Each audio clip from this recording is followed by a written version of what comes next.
Assalamualaikum warahmatullahi wabarakatuh. Selamat pagi Pak Umar, selamat pagi Bu Mela. Kami dari kelompok 7 yang beranggotakan Afifah Amalina, Enrico Batahi Hafosan, Fatur Rahman, Mutia Nida, dan Safira Mumtazun ingin memaparkan program yang kami buat, yaitu mengenai pelaksanaan vaksinasi COVID-19 di Kelurahan Sukamaju, Kota Depok, Jawa Barat. Pada Januari 2020, ditemukan jenis virus corona baru yang gejalanya seperti pneumonia yang ditemukan pada pasien di Wuhan, Cina.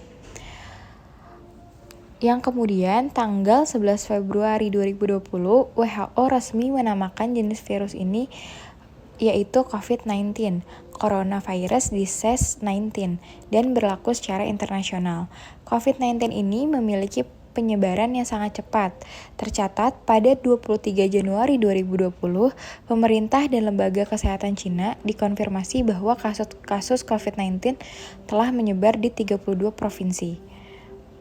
Di Indonesia sendiri, COVID-19 dikonfirmasi telah ada di negara ini mulai tanggal 2 Maret 2020. Kasus COVID-19 pertama yang terjadi di Indonesia diduga berawal dari pertemuan perempuan 31 tahun dengan warga negara Jepang yang masuk ke wilayah Indonesia. Pemerintah pusat dan pemerintah daerah pun tidak tinggal diam dalam hal ini. Maka dibuatlah kebijakan PSBB, pembatasan sosial berskala besar, yang akan dipatuhi untuk daerah yang terkena virus COVID-19 di Indonesia. PSBB ini bertujuan agar mencegah dan memperlambat angka positif COVID-19. Tetapi PSBB dinilai belum cukup untuk mencegah dan memperlambat angka positif COVID-19. Penyebab COVID-19 adalah virus yang tergolong dalam famili coronavirus.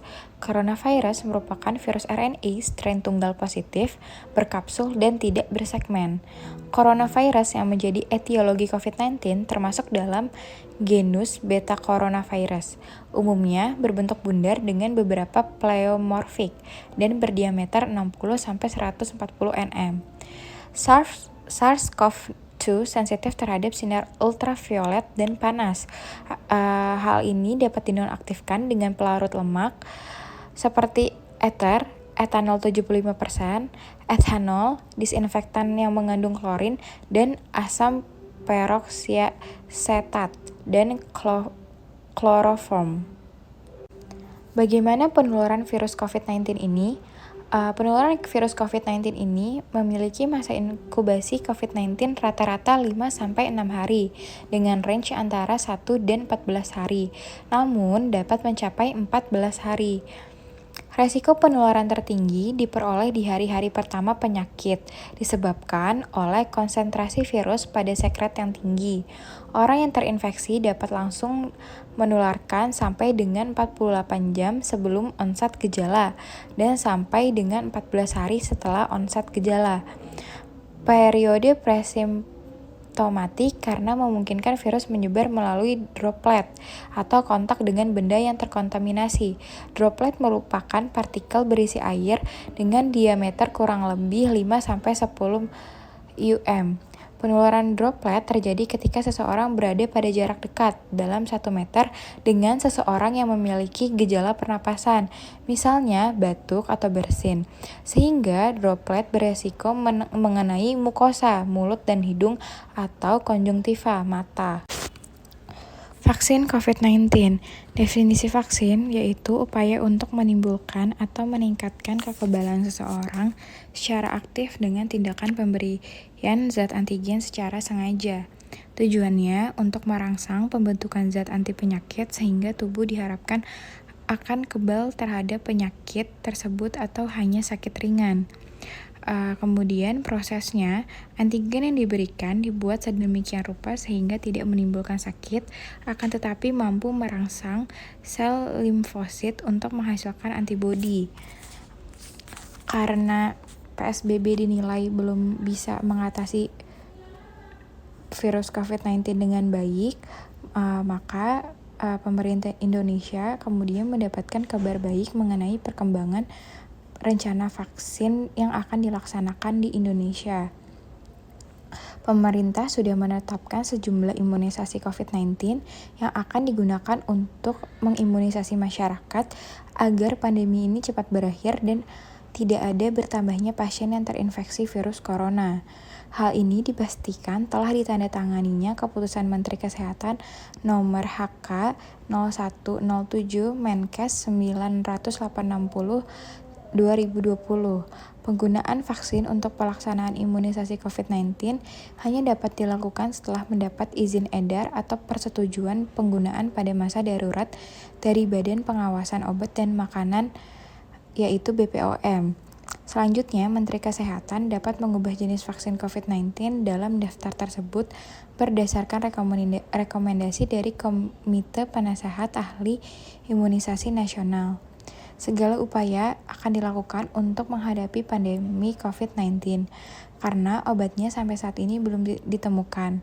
Tetapi imunisasi COVID-19 ini diharapkan berjalan dengan baik dan sesuai dengan prosedur agar dapat menekan pertambahan pasien yang terinfeksi virus corona. Ya, setelah kita mengetahui bagaimana berbahayanya COVID-19 yang dapat membunuh nyawa manusia, maka dari itu kelompok kami membuat suatu program vaksinasi COVID-19 di Kelurahan Sukamaju, Kota Depok, Jawa Barat. Sebelum kami melakukan vaksinasi tersebut, langkah awal yang kami lakukan yaitu membuat perencanaan program yang bertujuan untuk mengetahui bagaimana tahapan-tahapan dalam melakukan kegiatan vaksinasi COVID-19. Terdapat 3 langkah yang kami lakukan, yaitu yang pertama melakukan inventaris sumber daya, yang kedua membuat rencana pelaksanaan program, dan dibentuk dalam diagram alur pelaksanaan program.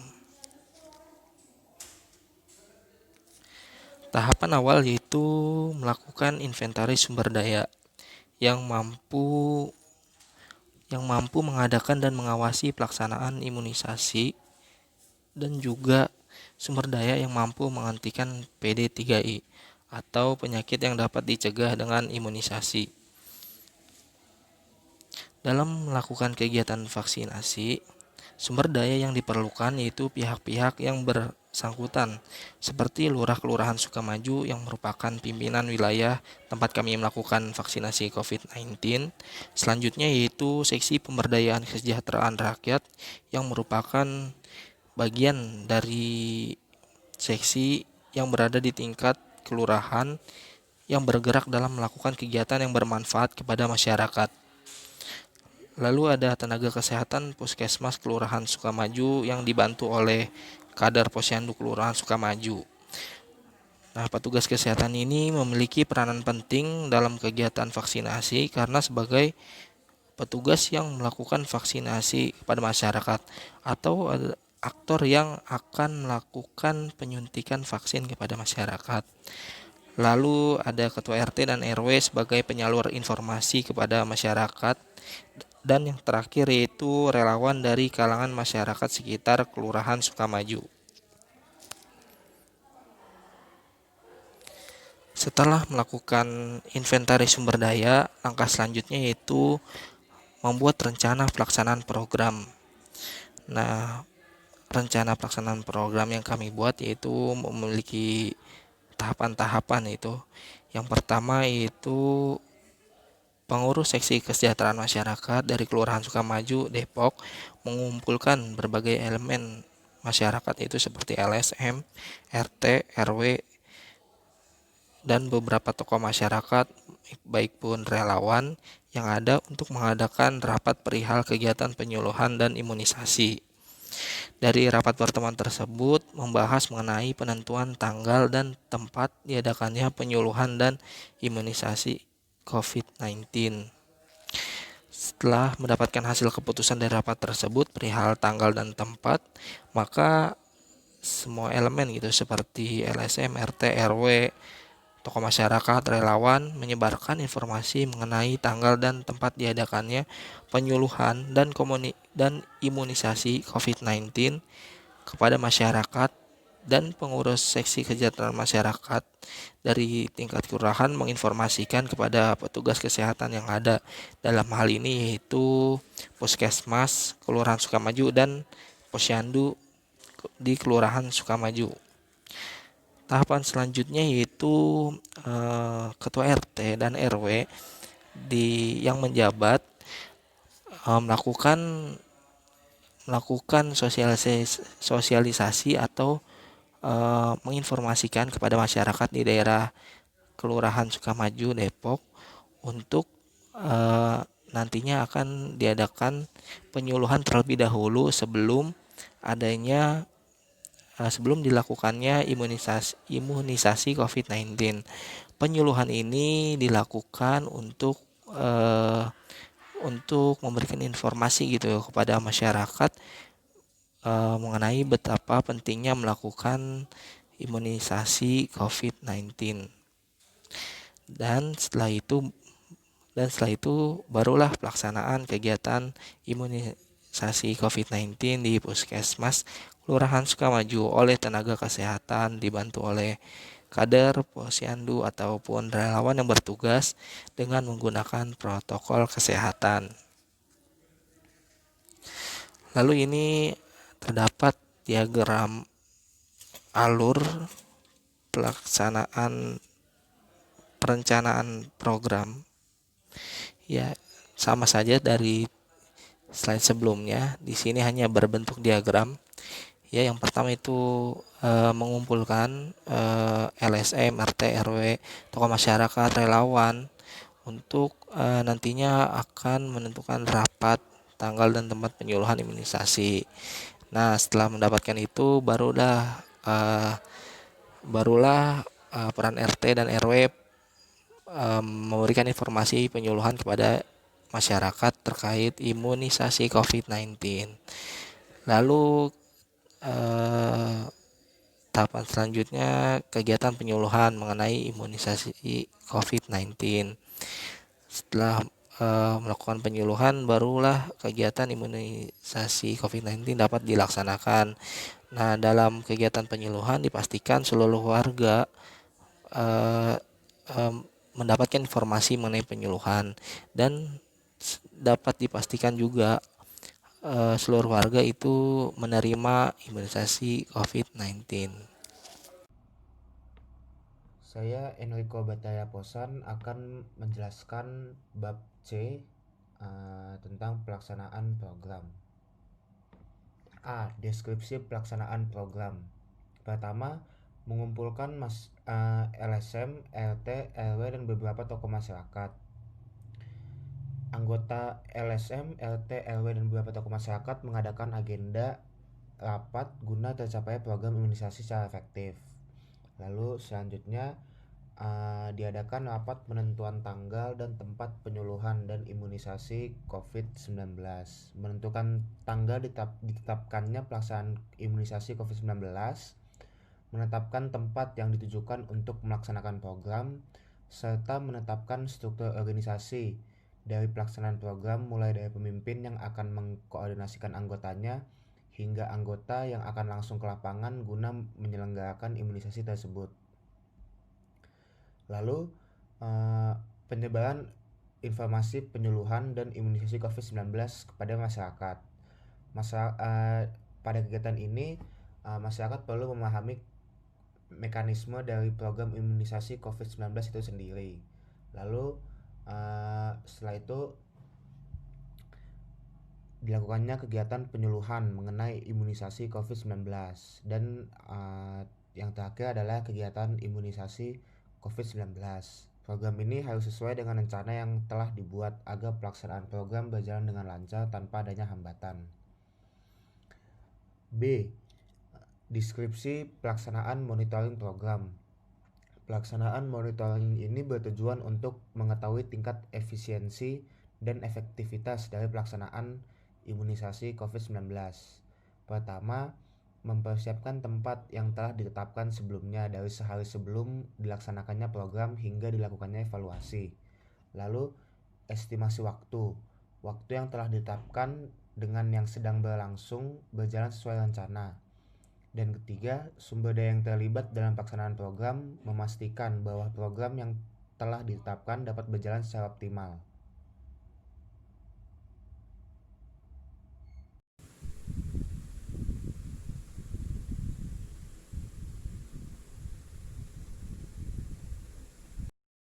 Pembahasan yang keempat adalah deskripsi dampak program. Pembahasan ini dibagi menjadi dua bidang, yaitu deskripsi mekanisme evaluasi, dan yang kedua adalah indikator keberhasilan. Dalam deskripsi mekanisme evaluasi, pelaksanaan program ini di Kelurahan Sukamaju terdapat beberapa evaluasi dan mencakup 6 poin. Poin-poin yang bertanda merah menandakan perlu adanya tindak lanjut karena mengalami evaluasi yang cukup buruk. Di poin yang pertama, dalam pelaksanaan vaksinasi menggunakan SOP untuk melakukan pelayanan vaksinasi dengan tetap menerapkan protokol kesehatan bagi masyarakat maupun tenaga medis serta pihak penyelenggara imunisasi. Yang kedua, estimasi waktu yang telah ditetapkan untuk mengawali imunisasi mengalami keterlambatan sekitar 15 menit karena masyarakat sasaran tidak tepat waktu. Hal ini menjadi hambatan kegiatan sehingga selesai lebih lama dari waktu yang telah ditentukan. Yang ketiga, walaupun tenaga kesehatan sudah memadai dalam jumlah pengalaman pendidikan, namun belum adanya pelatihan khusus bagi mereka mengenai vaksinasi COVID-19. Yang keempat, penggunaan sarana dan prasarana sudah cukup memadai karena adanya tempat yang luas serta alat-alat kesehatan yang cukup. Namun, ada beberapa masalah yang dapat ditemukan di lapangan, seperti kerusakan refrigerator, sehingga menyebabkan vaksin ditempatkan di lemari pendingin, bunga es, dan cairan pada refrigerator. Yang kelima, penyuluhan yang dilakukan sudah cukup baik karena mencakup bahasan mengenai bahaya COVID-19, pentingnya berpartisipasi dalam vaksinasi, serta efek samping yang akan dirasakan setelah vaksinasi. Yang keenam, tingkat partisipasi masyarakat untuk menjadi peserta aktif dalam program vaksinasi COVID-19 cukup tinggi. Hal ini dapat dilihat dari tingkat kehadiran masyarakat sebesar 80% dari target yang telah direncanakan sebelumnya, yaitu 60% jumlah keseluruhan masyarakat yang tinggal di Kelurahan Sukamaju. Pembahasan yang kedua adalah indikator keberhasilan. Indikator keberhasilan digunakan sebagai alat ukur untuk mengetahui pencapaian kegiatan vaksin COVID-19 di Kelurahan Sukamaju, Kota Depok. Poin yang pertama adalah jumlah peserta yang berpartisipasi. Dalam pelaksanaannya, vaksinasi COVID-19 di Kelurahan Sukamaju dapat dikatakan berhasil karena memenuhi target peserta, yaitu 60% dari total keseluruhan warga yang tinggal di Kelurahan Sukamaju. Yang kedua, jumlah ketersediaan sumber daya. Berikut ini ada beberapa jenis sumber daya yang diperlukan. Yang pertama, sumber daya manusia, mencakup petugas pelaksana kegiatan vaksin dan tenaga kesehatan yang mempunyai kesesuaian pada kelengkapan alat-alat medis, berupa obat-obatan, serta tempat penyimpanan vaksin. Dan yang terakhir yang tidak kalah penting adalah masyarakat yang hadir. Yang kedua, pengalokasian anggaran dana memadai agar program vaksin dapat berjalan untuk mencapai tujuan. Yang ketiga, kualitas vaksin yang tercukupi sesuai dengan jumlah peserta. Yang keempat, peralatan yang dibutuhkan untuk pelaksanaan program dapat menunjang kelancaran program sesuai dengan kriteria yang tertera di buku pedoman penyelenggaraan imunisasi, seperti adanya jarum suntik dan penunjang lainnya. Yang terakhir adalah terpenuhinya standarisasi pelaksana vaksinasi yang dimana terdiri dari buku pedoman dan SOP pelayanan. Poin yang selanjutnya adalah naiknya tingkat kesehatan. Jadi dalam kurun waktu jangka panjang dapat dilihat dari naiknya tingkat kesehatan pada masyarakat sekitar dan menurunnya resiko terjangkitnya COVID-19 pada warga-warga yang telah melakukan kegiatan vaksinasi. Yang keempat adalah jumlah ketersediaan sarana dan prasarana yang disediakan oleh pihak penyelenggara harus memadai. Hal ini dilakukan untuk menunjang keberhasilan dalam pelaksanaan kegiatan vaksinasi COVID-19 tersebut. Yang kelima, estimasi waktu yang sesuai. Dalam pelaksanaan program diperlukan sebuah estimasi waktu yang sesuai dengan apa yang telah ditetapkan. Hal ini dikarenakan apabila sebuah program terlambat dalam pelaksanaannya, maka akan menimbulkan berbagai hambatan yang akan terjadi pada saat kegiatan akan berlangsung. Yang selanjutnya ada pembahasan mengenai penggunaan sumber daya. Yang pertama, stok vaksin berjumlah 1,2 juta vial atau ampul. Yang kedua, alat pendingin berkapasitas 150 vial. Yang ketiga, tersedia APD yang lengkap untuk tenaga medis. Yang keempat adalah ketersediaan jarum suntik 200 buah sekali pakai. Selanjutnya, kita akan membahas evaluasi dan juga saran terkait pelaksanaan vaksinasi COVID-19 yang sudah kita laksanakan beberapa waktu yang lalu. Dari data yang sudah kami kumpulkan, terdapat total 61.766 warga Kelurahan Sukamaju, Depok yang sudah berpartisipasi dalam pelaksanaan vaksinasi COVID. Salah satu indikator keberhasilan pelaksanaan adalah total partisipan yang mencapai 60%. Dengan total partisipan sejumlah 61.766 dan total keseluruhan penduduk Kelurahan Sukamaju Depok yang berjumlah 78.759, maka jika kita kalkulasikan, kita mendapat persentase partisipan sejumlah 78%. Selain itu, pelaksanaan vaksinasi COVID-19 dapat dikatakan berhasil juga apabila memenuhi sumber daya yang diperlukan. Antara lain, pertama sumber daya manusia, yaitu petugas pelaksana kegiatan vaksinasi dan tenaga kesehatan yang mempunyai kesesuaian pada kelengkapan alat-alat medis berupa obat-obatan serta tempat penyimpanan vaksin atau refrigerator. Setidaknya terdapat 401 tenaga medis dan tenaga volunteer yang mampu bekerja sama dengan baik sesuai porsi dan job desk-nya masing-masing kemarin. Lalu indikator yang kedua, sarana dan prasarana yang terpenuhi dengan baik. Kemarin, sarana dan prasarana yang tersedia disupport oleh Kepala Kelurahan Sukamaju. Mereka menyediakan GOR Sukamaju sebagai tempat pelaksanaan vaksinasi yang mampu menampung 300 hingga 500 warga di tiap harinya, yang kebetulan dibagi ke dalam 4 sesi dalam hari itu, dalam tiap harinya. Lalu indikator yang ketiga yakni ketepatan estimasi waktu yang sudah direncanakan. Namun di lapangan kami menemukan terjadi keterlambatan dari estimasi waktu yang telah ditentukan. Pelaksanaan vaksinasi memang mundur dari jadwal yang sudah direncanakan. Hal ini diakibatkan oleh adanya keterlambatan sekitar 15 menit di tiap harinya karena masyarakat yang berpartisipasi tidak datang tepat waktu dalam menghadiri kegiatan imunisasi. Sehingga hal ini mempengaruhi timeline atau jadwal vaksinasi di Kelurahan Sukamaju secara keseluruhan. Dan akhirnya selesai di waktu yang cukup lama dari yang sudah ditentukan.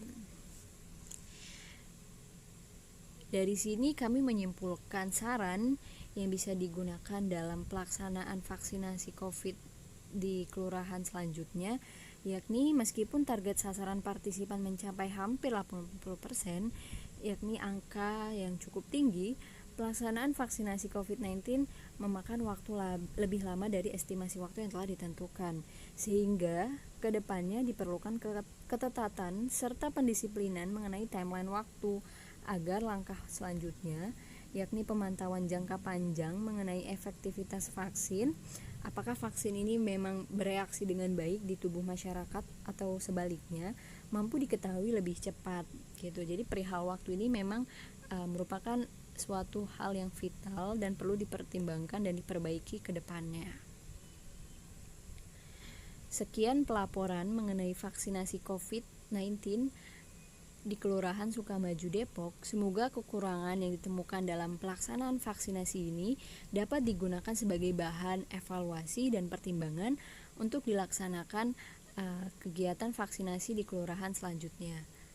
Terima kasih. Kurang lebihnya mohon maaf. Wassalamualaikum warahmatullahi wabarakatuh.